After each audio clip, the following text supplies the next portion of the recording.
रानीपुरा गांव में एक राजू नाम का लकड़हारा रहता था। वह बहुत ही मेहनती व्यक्ति था। वह दिन भर जंगल से लकड़ियां काटता और शाम के समय अपने घर चला जाता। उसको घर जाने के लिए एक जंगल से होकर गुजरना पड़ता था और गांव के रास्ते होते हुए वो अपने घर पर चला जाता। घर में उसकी पत्नी रेखा के अलावा और कोई नहीं था। रेखा बहुत ही जिद्दी और घमंडी लड़की थी। रेखा को अपनी खूबसूरती पर बहुत ही ज़्यादा घमंड रहता। वह अपने पति से बात नहीं करती। उसका पति मेहनत करके घर आता, लेकिन रेखा उससे सीधे मुंह बात तक न करती। ना उसके लिए खाने की पूछती, न पानी पीने के लिए। एक दिन की बात है, रामू जंगल में लकड़ियाँ काट रहा था। लकड़ियाँ काटते काटते उसे बहुत ज़्यादा देर हो गई। रात होने में कुछ समय शेष था।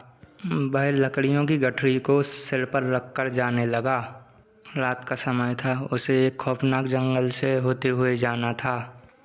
वह जंगल से जा रहा होता है कि तभी उसके ऊपर एक चुड़ैल की नज़र पड़ती है। इस जंगल में इतना सुंदर व्यक्ति कहाँ से आ रहा है? इस मनुष्य के साथ तो मैं शादी करूँगी और अपना पूरा जीवन व्यतीत करूँगी। चलो पता करती हूँ ये कहाँ से आ रहा है और किस जगह रहता है। वो चुड़ैल उसको मन ही मन पसंद करने लगती और रामू का पीछा करने लगती। रामू को इस बात की बिल्कुल भी खबर न थी। वह चुड़ैल रामू का पीछा करते करते उसके घर तक पहुंच जाती है। रामू अपने घर के अंदर चला जाता। चुड़ैल एक खिड़की के पास खड़े होकर सब कुछ देखने लगती। रामू अपनी पत्नी रेखा से बात करने की कोशिश करता। सुनो, आज खाने में क्या बनाया है? कुछ नहीं बनाया खाने में। लेकिन क्यों? मैं आपकी नौकर नहीं हूँ। अगर आपको भूख लगी है तो आप खुद खाना बना लीजिए। इतना सुनकर रामू बहुत दुखी हो जाता और वह उस रात भूखा ही सो जाता। चुड़ैल को ये सब देखकर रामू के लिए बहुत बुरा लगता।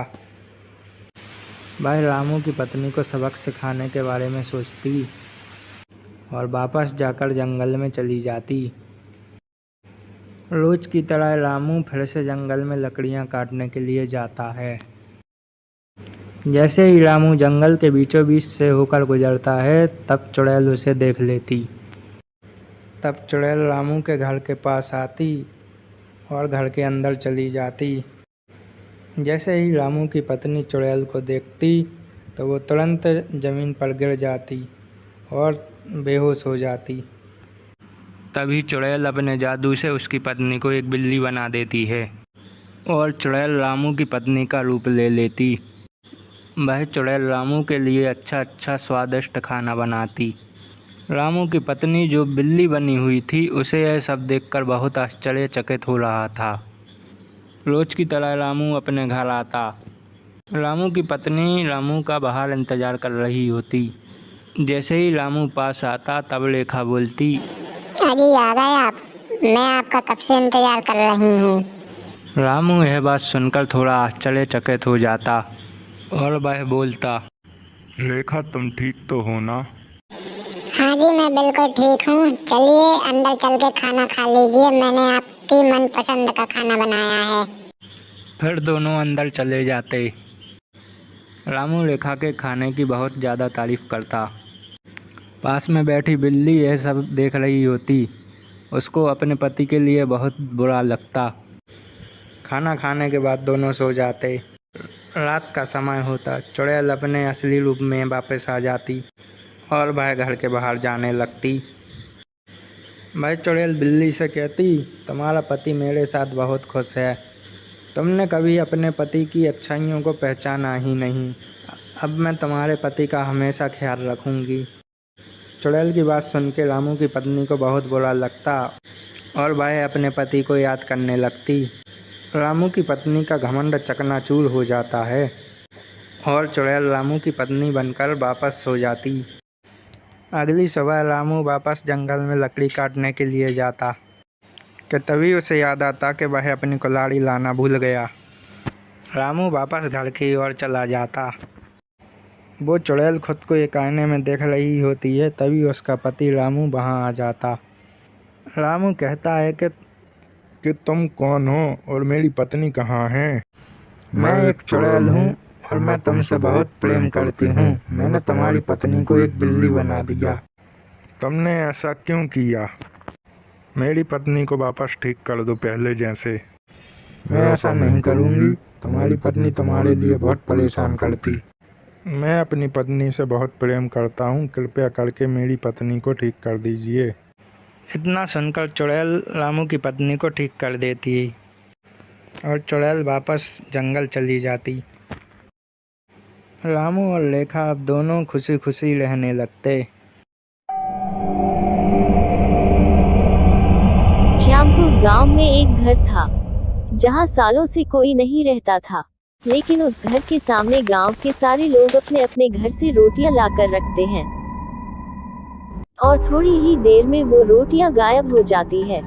सबको ही पता होता है कि उस घर में जो चुड़ैल है वो रोटियां खाती है, क्योंकि जिस दिन भी उस घर में किसी घर से रोटी नहीं जाती, उस घर में अगले दिन से खाना नहीं बन पाता और अजीब अजीब सी आवाजें आती हैं। एक दिन एक परिवार गांव में नया आता है। परिवार में एक अम्मा और उनका बेटा मोहन रहता है। मोहन बाजार से जाकर खाना बनाने का सामान लेकर आ जा। ठीक है माँ, जाता हूँ। और मोहन सामान लेकर आता है और माँ खाना बनाने में जुट जाती है। वो लोग गांव में नए रहते हैं और उन्हें कोई बताता भी नहीं है कि उनको उस घर के सामने रोज रोटी रखना है। खाना बना देती है और मोहन और अम्मा खाना खाकर सो जाते हैं। दिन सुबह जब अम्मा खाना बनाने जाती है तो जैसे ही रोटी बनती है, गायब हो जाती है और अजीब सी आवाजें आती हैं। मोहन, हाँ अम्मा, क्या हुआ?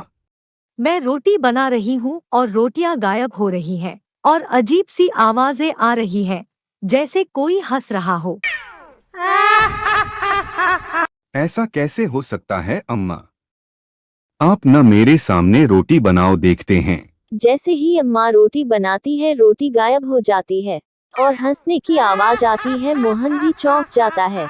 दोनों घबरा जाते हैं और गांव के मंदिर में जाते हैं और पंडित से पूछते हैं कि उनके साथ ऐसा हो रहा है। बेटा, गांव के बीचों बीच एक घर बना है, रोज उस घर के सामने 2-4 रोटी सुबह शाम रख दिया करो, तुम्हारी परेशानी दूर हो जाएगी। और उस घर के सामने जाकर कहना कि खाना बनते ही रोटी सबसे पहले इस घर के सामने रख कर जाओगे। लेकिन पंडित जी, ऐसा क्यों?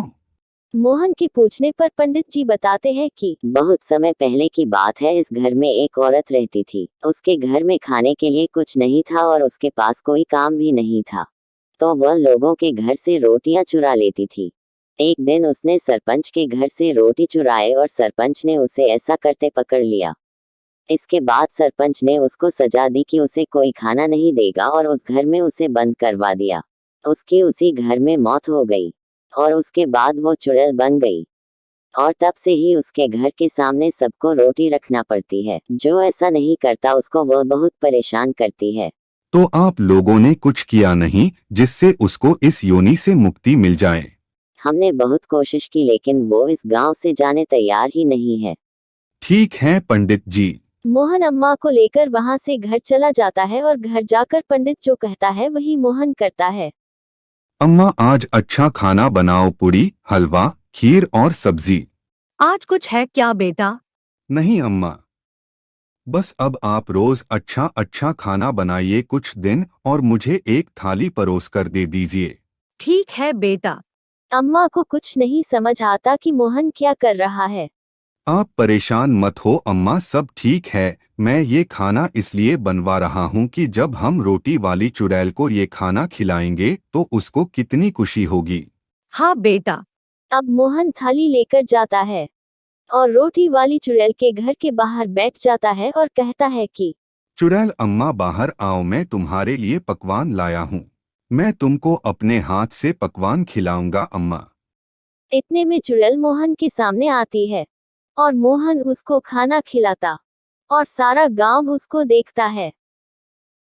और मोहन रोज चुड़ैल को पूछता है कि उसको खाने में क्या खाना है और रोज उसको अच्छे अच्छे पकवान खिलाता है। एक दिन चुड़ैल अम्मा ये बताओ तुम यहाँ अकेली कैसे रह लेती हो, तुमको बुरा नहीं लगता? लगता तो है, लेकिन मेरे साथ कौन रहेगा बेटा? आप वहाँ क्यों नहीं चली जाती जहाँ आपके जैसे ही लोग हों? हाँ बेटा, बात तो सही कह रहे हो। अम्मा वहाँ आपको अच्छा लगेगा। एक काम करो बेटा, वो लौटा है मेरे घर के अंदर, उसको जाकर नदी में बहा दो, मुझे मुक्ति मिल जाएगी। अब मुझे इस गांव से और गांव वालों से कोई परेशानी नहीं है। ठीक है अम्मा। और मोहन ऐसे ही करता है और पूरे गांव को रोटी वाली चुड़ैल से मुक्ति मिल जाती है।